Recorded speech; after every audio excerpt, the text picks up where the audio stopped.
Grabe mga ka-daily, sabi nga nila kapag may tinanim may aanihin.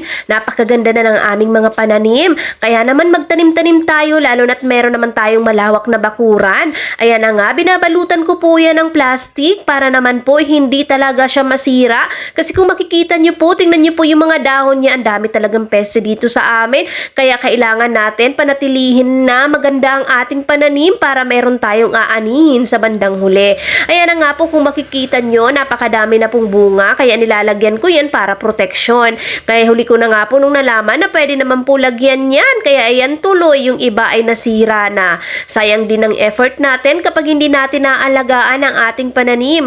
Kailangan natin magtanim-tanim kasi yung 1,000, saan na nga po yun napupunta, sa pagkain pa lang ay kulang na.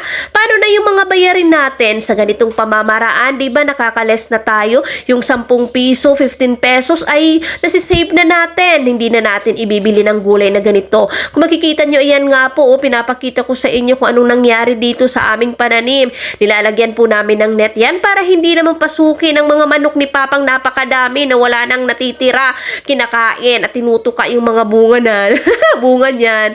Ayan na nga po. Pati dito ay pasensya na at nabubulol na tayo. Pati dito sa labas ay meron kaming pananim, kaya naman iyan, linalagyan natin ng protection. Protection sa mga peste.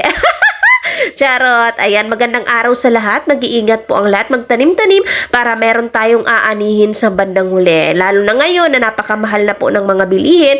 Kapag kain ay huwag nating titipirin. Yan ang tatandaan. Magtanim-tanim tayo para meron tayong aanihin, diba? God bless! Bye-bye!